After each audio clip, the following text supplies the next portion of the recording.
Have you ever thought about how narratives shape our understanding of history? I mean, like when we look back at major events, how do we decide who or what is to blame? Oh, absolutely. I think that's something that historians and really anyone trying to make sense of the past grapple with constantly. Right, because it's never simple, right? No. It's never just one cause or one person making a decision that leads to these huge shifts. Yeah, you always have to consider the context, all the layers of social and political and ideological forces that are at play. And today we're going to dive deep into a book that really digs into those layers when it comes to one of those pivotal events in modern Indian history, the partition. We're going to be looking at Muslim separatism, Causes and Consequences by Sita Ram Goel. Now, this book is known for presenting a pretty strong and some might say controversial perspective on what led to the division of India. Yeah, and we had quite a few requests to tackle this one. So our mission today is to really unpack the core of Goel's argument, to understand his take on what caused this separation, and to pull out the key insights that can help us better understand this period. It's a deep dive into a very complex and at times sensitive topic. So let's see what we can uncover. One of the things that jumps out right away in Goel's work is his challenge to the conventional narrative about the partition. Right. He doesn't just accept the typical explanation that you often hear, which focuses on the British policy of divide and rule. Yeah. So it's not that he ignores the British influence completely, but he really pushes back against placing all the blame on them. In fact, he has a pretty strong line where he calls that tendency an infantile attempt at refusing to accept our own responsibility. That's definitely a bold statement. It is. So what's the basis for this argument? Why does he think that just pointing the finger at the British is an oversimplification? Well, Goel's point is that if the British were truly masters of dividing and conquering across the board, as is often suggested, we should have seen similar fragmentations in other areas of Indian society. That's an interesting point. He's saying if divide and rule was so effective, why didn't it break up India along other fault lines? Exactly. He gives examples like how the British tried to create divisions between different Hindu communities, right? They tried to exploit regional differences between North and South using things like the Aryan invasion theory. And of course, they tried to exacerbate caste and tribal tensions. So they definitely tried to use those existing differences to their advantage. They did. But it's important to note that while these attempts weren't totally without impact, they didn't result in the same kind of large-scale separation as we saw with the partition. So Goel is suggesting that something else, something internal, must still also been at play in the case of Muslim separatism. Right. And that's where this key concept of Bharatavarsha comes in. It's central to his whole argument. Okay, so Bharatavarsha, for those who might not be familiar, what exactly does that term encompass? It's more than just a geographical term. Goel is drawing on the idea of India as a deeply unified cultural and spiritual entity going back thousands of years. I see. So it's not just about political boundaries. It's about a shared sense of identity and belonging that goes much deeper.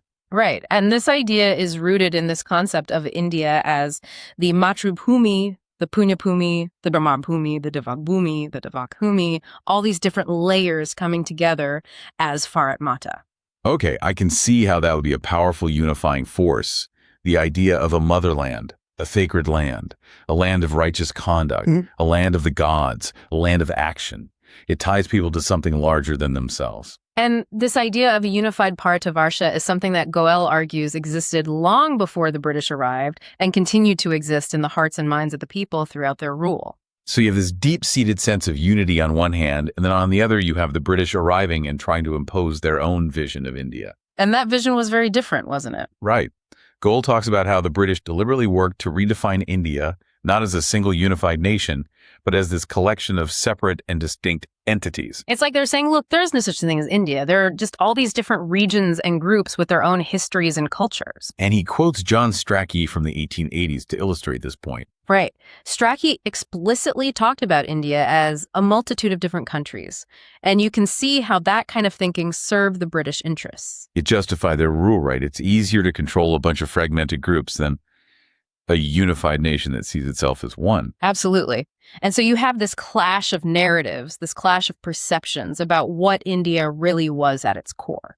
And this is where Goel delves into the concept of Hindu revivalism, which he sees as a reaction to this attempt to redefine India. He portrays Hindu revivalism as a rediscovering or a reclaiming of that ancient sense of unity, Yeah. a turning back to the traditional values and heroes that had bound Bharatavarsha together for centuries. And this emphasis on cultural unity, even when political unity wasn't always present, was a key feature of traditional Hindu thought, wasn't it? Yeah, the idea was that empires might rise and fall, rulers might come and go, but the underlying cultural and spiritual fabric of Bharatavarsha remained.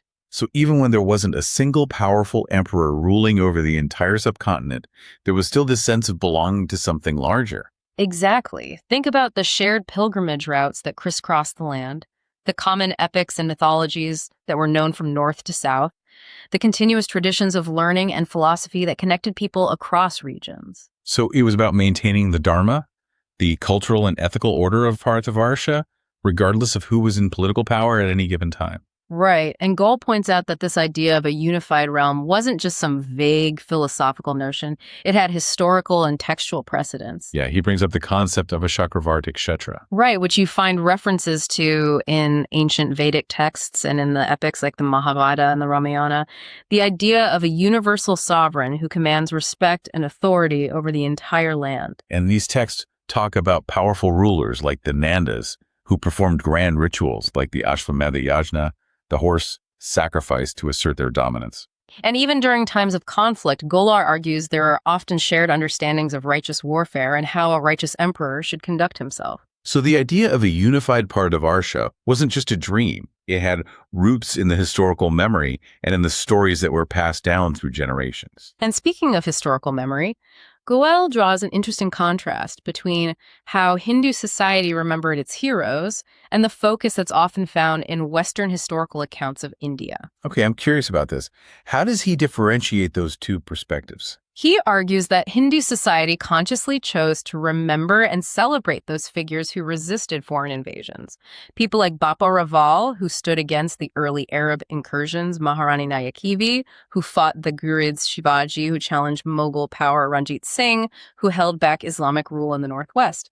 These were the heroes whose stories were kept alive in the popular imagination. So they chose to focus on the stories of resistance rather than on the stories of conquest. Exactly. Oh. And conversely, the invaders themselves were often relegated to the background. Their victories weren't celebrated or memorialized in the same way. That's a fascinating insight. It's like they were saying, we may have been ruled by these foreign powers, but our true heroes are those who fought to protect our homeland. And Goel sees this as a form of cultural resilience, a way of maintaining a sense of continuity and identity, even in the face of foreign domination. And he contrasts this with some Western historical narratives that often centered on foreign invasions and portrayed Hindu society as being repeatedly defeated and subjugated. Right. He suggests that those narratives sometimes downplayed the agency and resilience of Hindu society by emphasizing foreign influence, and he even connects this to the critique of the Aryan invasion theory. Ah, so that theory, which posits an external origin for even the earliest Vedic culture, could be seen as undermining the idea of a long, unbroken indigenous cultural tradition. Right. And Goel sees that as feeding into a narrative that prioritizes foreign influence over indigenous development. So it's all about how different perspectives can lead to very different understandings of the past. Now, shifting gears a bit, Goel's analysis also delves into what he calls the frustration of Islam in India. This is where things start to get a little more controversial. Yeah, he's definitely making a provocative statement here. So what's at the core of this argument? Well, Goel's thesis is that Muslim revivalism in India wasn't driven by the same kind of national resurgence that he sees in Hindu revivalism. He's drawing a distinction between the two. Right. He characterizes Muslim revivalism as a reaction to the failure of Islam to convert a majority of the Indian population. He argues that this sense of unfulfilled dominance, this frustration at not having achieved complete conversion, fueled the desire for a separate political entity. So he sees Hindu revivalism as looking inward to India's own traditions and heroes, while he sees Muslim revivalism as looking outward to pan-Islamic identity and a past of conquest in India. And he doesn't shy away from quoting figures like F.K. Khandarani, to illustrate this point. Right. Durrani, in his book Meaning of Pakistan, talks about how every inch of India was once bought with Muslim blood and must be reclaimed for Islam. That's a pretty stark statement. It is. And it reveals a perspective that sees India not so much as a shared homeland, but as a land that was once under Islamic rule and should be brought back under that rule. And Goel doesn't present this as just an isolated viewpoint. He traces this line of thinking back to historical figures like Shah Waliullah. Yeah, Waliullah is a key figure for Goel. He highlights Waliullah's calls for things like forceful conversion of non-Muslim leaders, the weakening of their communities, the confiscation of their properties, essentially creating an environment where non-Muslims would be compelled to embrace Islam. It sounds like a very assertive and uncompromising approach. It is. And Goel argues that these ideas laid the groundwork for later separatist movements. He sees a direct line from these theological ideas to the political actions that followed. And he suggests that this wasn't just a new or radical interpretation of Islam, but a continuation of certain strands of Islamic thought that had existed for centuries. And to support that, he even brings up examples of anti-Hindu sentiment expressed by some Sufi figures. Really, Sufis. Because Sufism is often seen as a more mystical and tolerant form of Islam. Right. But Goel points to the work of Professor Aziz Ahmad, who highlighted how even within Sufism, there were expressions of anti-Hindu sentiment from figures like Mu'in al-Din Chishti. So even within a tradition that's often associated with syncretism and interfaith dialogue, there were these undercurrents of animosity. It highlights the complexity within any religious tradition, right? Not all expressions of a faith are monolithic. Absolutely. And to further bolster his argument, Goel includes excerpts from various Islamic theological texts that express what he sees as hardline views. And these excerpts emphasize things like the humiliation and subjugation of non-believers, the dismissal of Hindu deities as insignificant, the necessity of jihad against those who don't adhere to Islam, the imperative to implement Sharia law.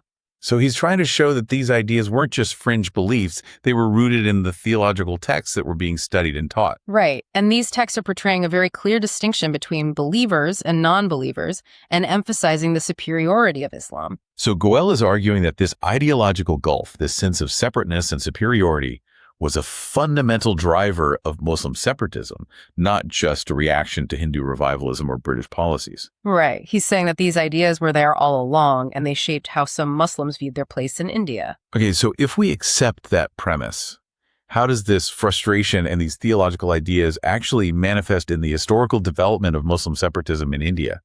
How do we go from ideas to actions? Well, Goel traces a direct line from figures like Shah Waliullah to later leaders like Syed Ahmad Barelvi and Shariatullah.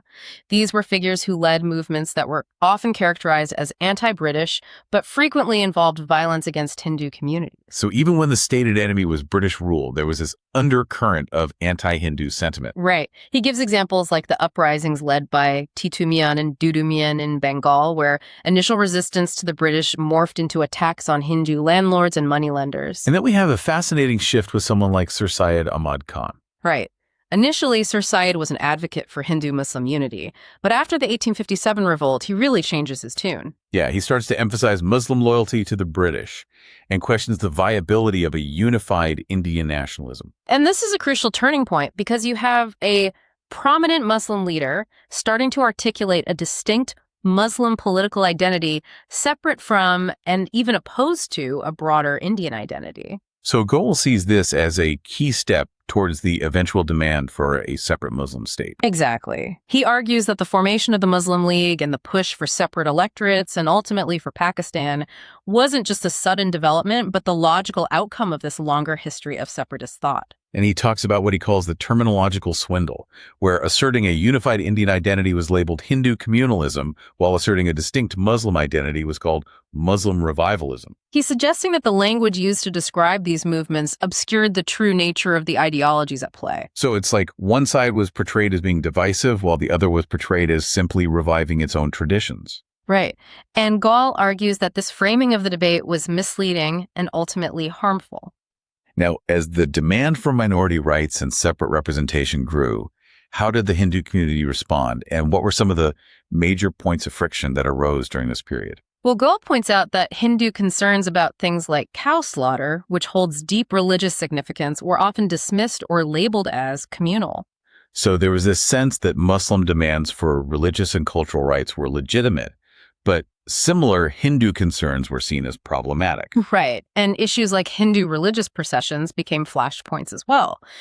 Goel argues that some Muslim reactions to these things reflected a sense of entitlement derived from their past dominance. So it's like there was this clash between a community that was asserting its rights and another community that was struggling to come to terms with the loss of its historical dominance. Yeah, that's a good way to put it. And then we have the Caliphate agitation in the early 20th century, which saw this temporary alliance between some Hindu and Muslim leaders. And Goel is pretty critical of how Mahatma Gandhi approached this, isn't he? He is. He sees Gandhi's support for the Caliphate movement as a miscalculation.